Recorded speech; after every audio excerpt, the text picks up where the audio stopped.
Hello students, आपको codex उदय में तहे दिल से स्वागत है। तो मैं अपनी इस फंक्शन की सीरीज़ को इस वीडियो में कंटिन्यू करने जा रहा हूं। तो पिछले वीडियो में हमने देखा था कि जनरेटर एंड इटरेटर क्या होता है फंक्शन में।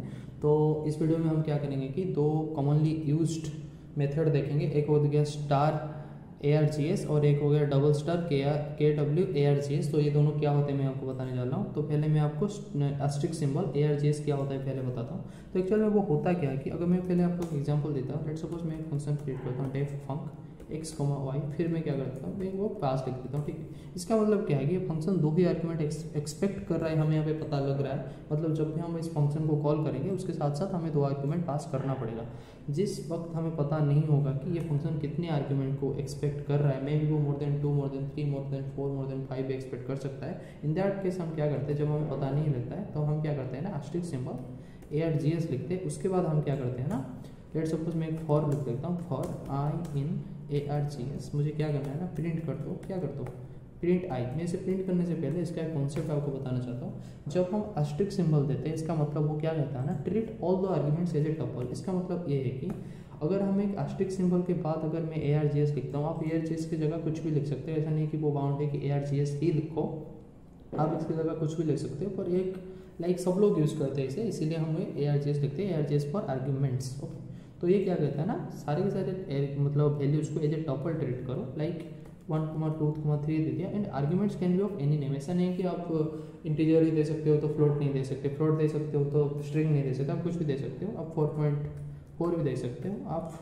CXU भी दे सकते हो, कुछ भी दे सकते हो। ठीक है, तो मैं क्या कर रहा हूँ ना, अभी मैं ऐसे क्या करूँगा ना, प्रिंट करूँगा आई को। जब मैं फंक्शन को कॉल करता हूँ, ठीक है, तो मैं फंक्शन को कॉल करता हूँ, अगर मैं यहीं से मैं क्या करता हूँ ना, सारा का सारा वैल्यू को कॉपी कर लेता हूँ, फिर मैं यहाँ पे पेस्ट कर देता हूँ। फिर जब मैं इसे रन करूँगा, अब देखो सारे का सारे वैल्यू को प्रिंट करते हैं। अगर मैं यहाँ पे दो वैल्यू कम भी कर देता हूँ तो भी कुछ फर्क नहीं पड़ेगा, वो सारे का सारे वैल्यू को प्रिंट ही करेगा। या फिर अगर मैं दो वैल्यू को ऐड भी कर देता हूँ ज़्यादा, तब भी वो सेम चीज़ों को प्रिंट ही करेगा। इसका मतलब जब हमें पता नहीं होता है कि कितने नंबर ऑफ आर्ग्यूमेंट आने वाले हैं फंक्शन को, तो इन दैट केस हम ये चीज़ को यूज करते हैं, एस्टेरिस्क सिंबल ARGS। ओके, फिर हो गया और एक चीज़ double asterisk symbol KW ARGS। यहाँ पे KW का मतलब कीवर्ड होता है और ARGS का मतलब आर्गुमेंट्स होता है। यहाँ पे भी ऐसा कुछ कन्वेंशन नहीं कि आप KW ARGS ही लिखो, आप कुछ भी लिख सकते हो। पर ये एक लाइक आप मान के सोच सकते हो, ये एक ऐसा चीज़ है ना, सब लोग यूज़ कर रहे हैं। एंड कोई भी एक आपको कोड को देखे तो पता लग जाएगा, इसलिए हम इसे यूज़ करते हैं। तो और एक बात यहाँ पे क्या करता है ना, ये कहता है कि और treat all the argument as a dictionary. इसका मतलब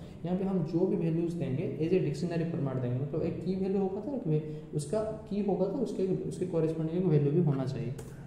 तो मैं एक फंक्शन क्रिएट करता हूँ, लेट सपोज मैं फंक्शन नाम का एक फंक्शन क्रिएट करता हूँ। उसमें मैं क्या करता हूँ ना, डबल एस्टेरिस्क सिंबल दे देता हूँ, KW ARGS लिख देता हूँ। फिर मैं क्या करता हूँ ना, मैं प्रिंट कर देता हूँ फॉर K, P। इसका मतलब ये एज इट्स ए डिक्शनरी, सो इसमें भी की वैल्यू पे दोनों आएंगे, इसलिए मैं दोनों वेरिएबल यहाँ पे मतलब असाइन कर रहा हूँ, की वैल्यू। फिर मैं क्या करता हूँ ना, इन KW ARGS डॉट आइटम्स। तो डिक्शनरी के सारे की वैल्यूज़ को हमें एक्सट्रैक्ट करने के लिए वो डॉट आइटम को यूज़ करना पड़ता है।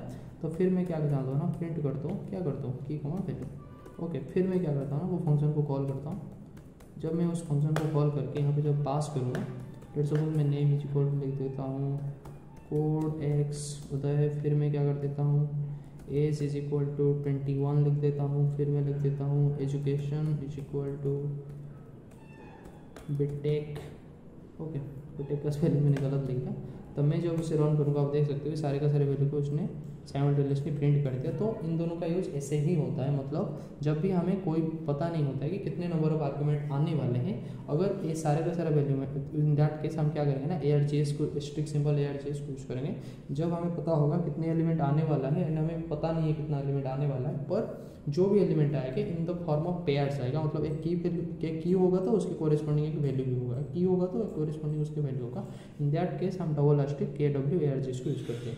हम दोनों को मिला के भी यूज कर सकते हैं, मतलब हम ARGS एंड मतलब हम asterisk ARGS and double asterisk KW ARGS को भी एक साथ भी यूज कर सकते हैं। मैं आपको बता दूँ कैसे यूज कर सकते हैं।